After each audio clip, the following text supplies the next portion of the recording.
Bienvenidos al repaso de la lección de escuela sabática para el sábado 23 de septiembre del 2023, titulada Haciendo la paz. El versículo para memorizar lo encontramos en el libro de Efesios, capítulo 16, versículo 17, que dice lo siguiente: Sobre todo, tomen el escudo de la fe, con que puedan apagar todos los dardos encendidos del maligno. Tomen el yelmo de la salvación y la espada del Espíritu, que es la palabra de Dios. Esta lección está basada en los siguientes libros. En el libro de Efesios capítulo 6, versículo 10 al 20. Primera de Pedro capítulo 4, versículo 1. Primera de Pedro capítulo 5, versículo 8. Isaías capítulo 59, versículo 17. Isaías 52, versículo 8 al 10. Y Primera de Tesalonicenses capítulo 5, versículo 16 al 18. Introducción a la lección.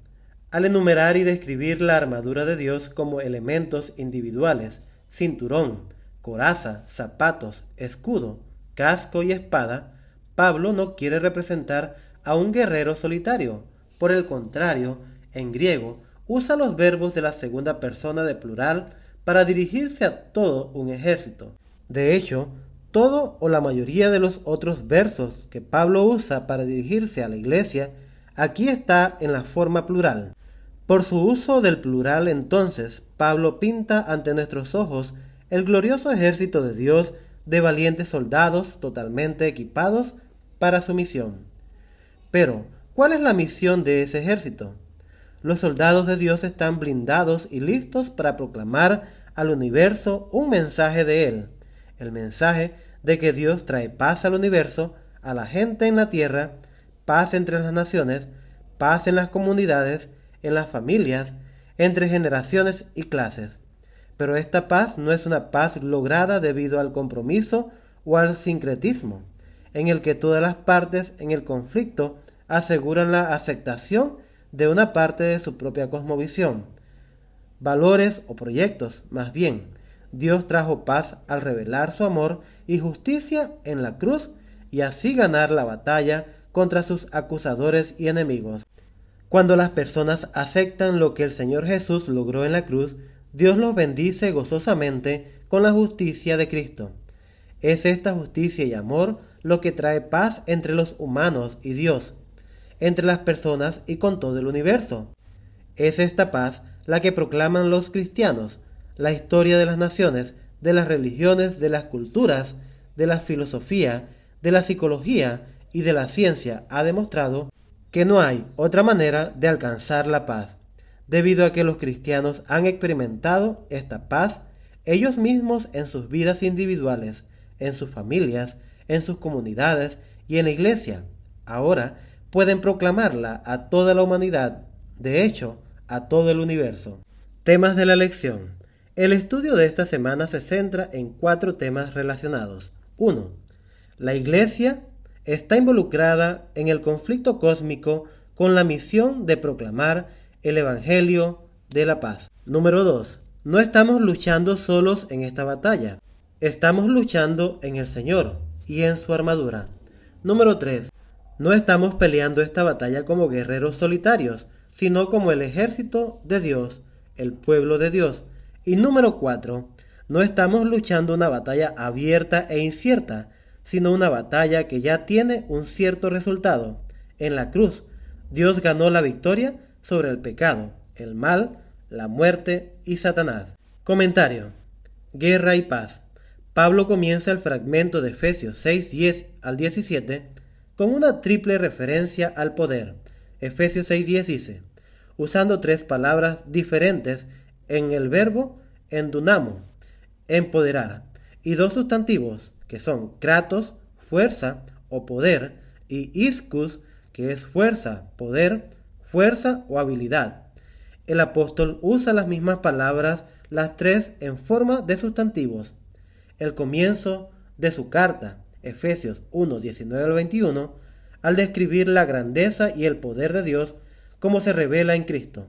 Ahora, al final de su carta en Efesios 6, Pablo les dice a los efesios que este poder está disponible para ellos.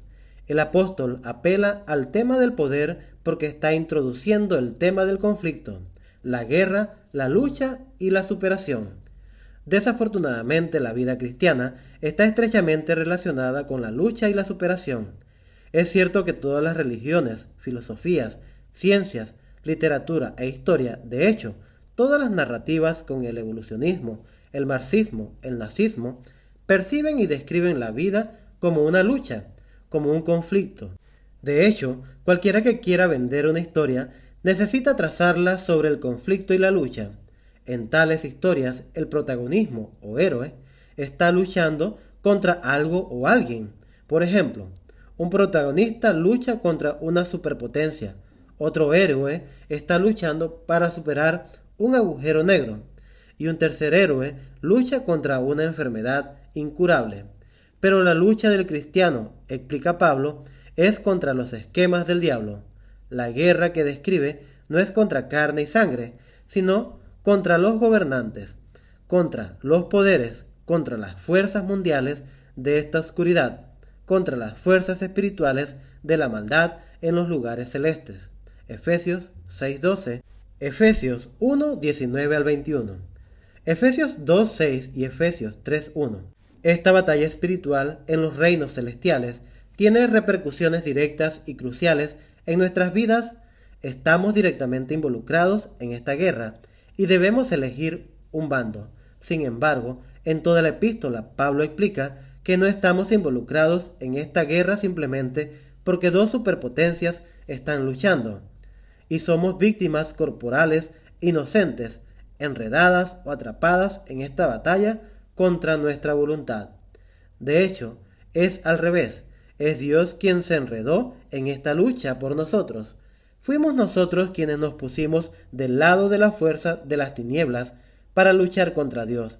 En lugar de destruirnos, Dios ofreció lugar por nuestra salvación.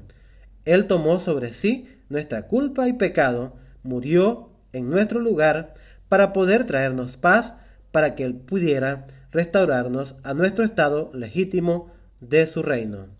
Por eso, cuando nos convertimos en cristianos, aceptamos la oferta de paz de Dios, aceptamos su llamado a experimentarla y queremos compartirla con las personas en el mundo que todavía están en guerra contra Dios.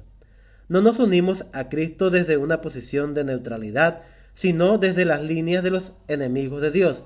Cuando nos unamos al ejército de Cristo, seremos atacados por el diablo y por todas las otras fuerzas del mal que están trabajando en nosotros también.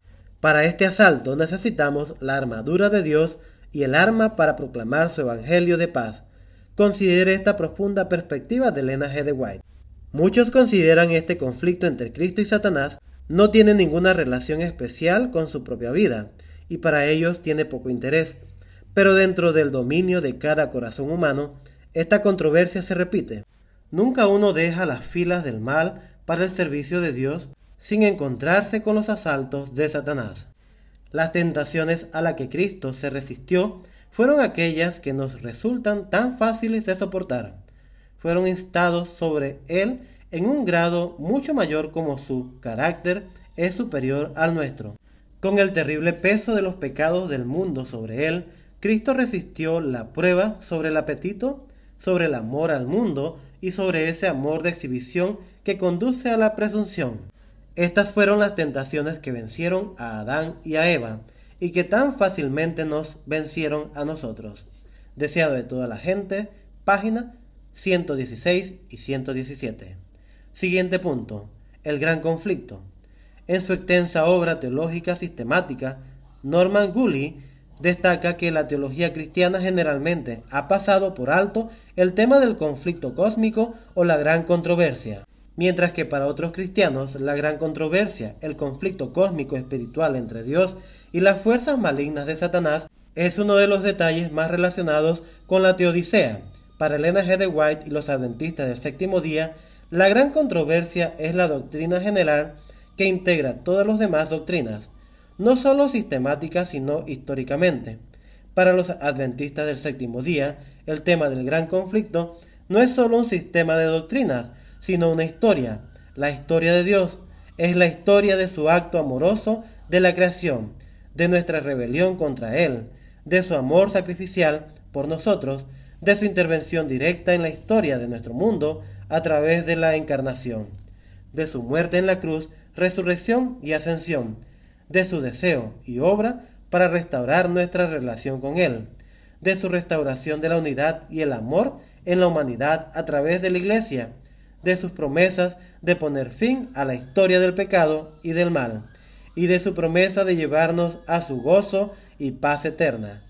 Por esta razón, los adventistas del séptimo día han articulado el tema de la gran controversia como creencia fundamental número 8, votada por la Asociación General en 1980. Toda la humanidad está ahora involucrada en una gran controversia entre Cristo y Satanás con respecto al carácter de Dios, su ley y su soberanía sobre el universo. Este conflicto se originó en el cielo cuando un ser creado, dotado de libertad de elección, en autoexaltación, se convirtió en Satanás, el adversario de Dios, y llevó a la rebelión a una parte de los ángeles. Él introdujo el espíritu de rebelión en este mundo cuando llevó a Adán y a Eva al pecado. Este pecado humano resultó en la distorsión de la imagen de Dios en la humanidad, el desorden del mundo creado y su eventual devastación en el momento del diluvio global, como se representa en el relato histórico de Génesis 1:11. Observado por toda la creación, este mundo se convirtió en la arena del conflicto universal, del cual el Dios de amor finalmente será vindicado. Para ayudar a su pueblo en esta controversia, Cristo envía al Espíritu Santo y a los ángeles leales para guiarlos, protegerlos y someterlos en el camino de la salvación. Gracias por haberte quedado con nosotros en el repaso de la lección de escuela sabática para este sábado. Te invitamos a suscribirte a nuestro canal. Danos un like y comparte el enlace con tus amigos y hermanos. Bendiciones.